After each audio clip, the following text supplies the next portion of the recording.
So I know you've all been wondering, when are we going to get to graph these square root functions? Well, today is your lucky day. So we're going to go ahead and learn some tips for graphing. So square root functions, a square root function, it's just, we went over this before, but it's just a function that contains the independent variable in the radicand. And just like any other type of function, you can always graph a square root function by creating a table of values and then plotting your points. The only thing you have to be really careful with in square root functions is your domain. So remember, the domain is the set of all the possible inputs. So all possible inputs. You need to be really careful with the values that you choose for your domain. Not everything is going to work.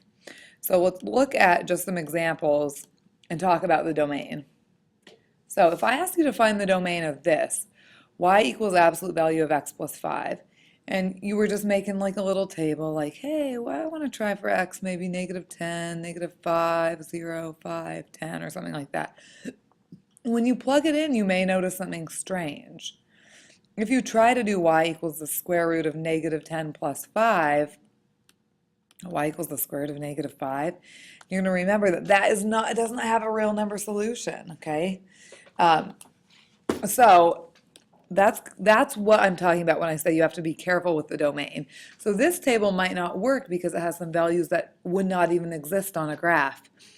So if you are like thinking way ahead, I want you to think what values would be allowed. Okay, so look under the radical and think about what kind of number you have to have. You can't take the square root of a negative number, but you could take the square root of 0 or any positive number. So what we want to say is that x plus 5 has to be greater than or equal to 0. Okay, and then I can just solve this like any typical inequality, saying that x must be greater than or equal to -5. So in this case, to get real number values for our output, my x value, my domain, has to be where x is greater than or equal to -5. Okay, you're going to notice a similar pattern in the next thing. Okay, so here's this, y equals 6 times the square root of 4x minus 12. The first thing I want you to notice is this 6, it really doesn't matter because you could have any kind of number out there outside the radical. But what we have to be concerned about is what kind of number do we have in here, in the radical. So we have this expression 4x minus 12, and we know that 4x minus 12 can't be a negative value, so it has to be greater than or equal to 0. If I add 12 to both sides here, I'm going to get that 4x is greater than or equal to 12. And then if I divide by 4, I know that x must be greater than or equal to 3. So this time, even plugging in something like 0, 1, 2, 3, you wouldn't be able to use some of those values. So my domain is x is greater than or equal to 3. Okay? So we'll just keep that in mind when we're doing some graphing. So here's the first one. The size of a television screen is the length of the screen's diagonal, d, in inches. So like when you have a TV from here to here, that's how they name the size of the TV, the diagonal. The equation d equals the square root of 2a estimates the length of a diagonal of a television screen with area A. So the first thing I want you to think about, again, is like, what might a reasonable domain be? So you'll want to start out here and say, well, I know that under the radical 2a can't be negative, so it has to be greater than or equal to 0. So the area must be greater than or equal to 0. So down here where you're putting the area, 0 would probably be a good start. Okay, and then you're going to want to choose some reasonable values for, what would be a good area of your TV in square inches. I went up to 400 because I have this nice little chart in a minute. Why don't you try to graph this on your own, and then in a moment I'll show you what I did. Okay, so here we go. This is my chart. The screen area, I decided to go from 0 to 400, and then I solved it, so just finding square root of 2a. So obviously when I did this one, 50, 2 times 50 is 100. Square root of 100 is 10. That's the length of my diagonal about. So you can see the point 50, 10 right here on the graph. Okay, then I went all the way up to 400 and got this 28.3. Okay, my graph, it looks like this nice smooth curve, but it started at 0, 0. There were no values before that at all. Okay. So we're going to do a little bit more graphing, but we're going to think about like graph shifts.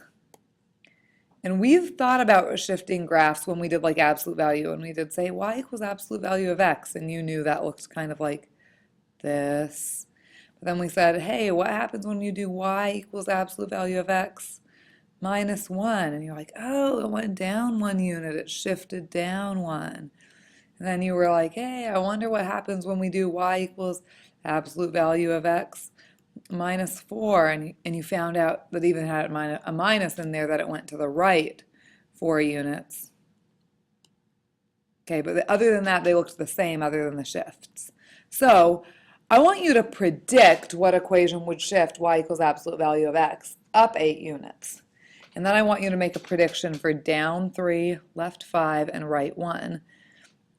Okay, and hint, they're very, very similar to the absolute value ones. Okay, and I'll show you if you're right. So if you wanted this to go up 8 units, just like we did in the absolute value ones, you'd have y equals absolute value, or square root of x, but then you'd have plus 8. It would be outside the radical. If I want it down 3, I would have the minus 3 outside the radical. If I want to make it left 5, then I'm going to want that 5 inside the radical. And remember, it was kind of opposite. You would go plus 5 to the left. And maybe that makes sense now, because if you know that x plus 5 has to be greater than or equal to 0, x has to be greater than or equal to negative 5, so you can kind of see it can go 5 spaces further left than the previous graph could do. Okay, and if I want to go right 1, y equals absolute value of x minus 1. So you can see this again, if x minus 1 is greater than or equal to 0, if you add 1 to both sides, x has to be greater than or equal to 1, which is shifted right 1 space. Yeah. All right, so let's try to use this strategy to graph a little bit. So if I asked you to graph y equals absolute value of x plus 4 by translating the graph of y equals absolute value of x, we probably need to know what the graph of y equals absolute value of x looks like. And this is what I would do. So let's make a little table for it. I should probably, here, I'll change the circle to blue. Think about a good domain. So in there, x has to be greater than or equal to 0. So I'm going to pick 0. And personally, this is my opinion, but I like to do perfect squares inside the radical so that it's easy for me to just find perfect square numbers without a calculator on there. So square root of 0 is 0. And I would do 1 because square root of 1 is 1. And then I would probably do 4 next. This is my next perfect square. Square root of 4 is 2. And if I had room, I might do 9, 3, etc. Okay, but so I'm just going to graph this one right here. It's going to start at 0, 0, and then I'm going to have 1, 1, and 4, 2. And you can see that the shape of this graph is really similar to our TV graph. Okay, and this is the shape that absolute or that radical graphs end up looking like when you have a square root graph. Okay, now if I'm going to graph this next one by shifting it, y equals absolute value of x plus 4, this is outside the radical. It's going to be shifted up 4 units. Again, I could make a table of values easily again, but I don't have to if I know this trick. So I'm going to take the 0, 0 and shift it up to 0, 4. Take 1, 1 and shift it up to 1, 5. Take 4, 2 and shift it up to 4, 6. So everything's just going up by 4 spaces. Okay. All right, let's try one more.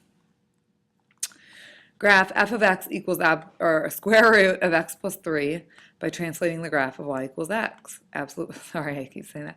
Y equals square root of x. So again, I don't have to make a table of values again, but I might put a square root of x on here. Okay, and I'm going to get really familiar with what that looks like. Okay, and I'm going to graph this. Again, I could use just a table of values to think about it, or I might think, okay, I just want to do the shifting here. So right here, x plus 3, it's going to have to be greater than or equal to 0. X is going to have to be greater than or equal to negative 3. This is going to shift 3 spaces to the left. So I start at 0, 0. I'm going to move to negative 3, 0. 1, 1 is going to go to negative 2, 1. 4, 2 is going to go to 1, 2.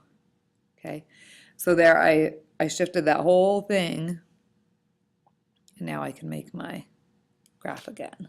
Okay, so you can kind of see how the graph is going to end up looking just by the shifts.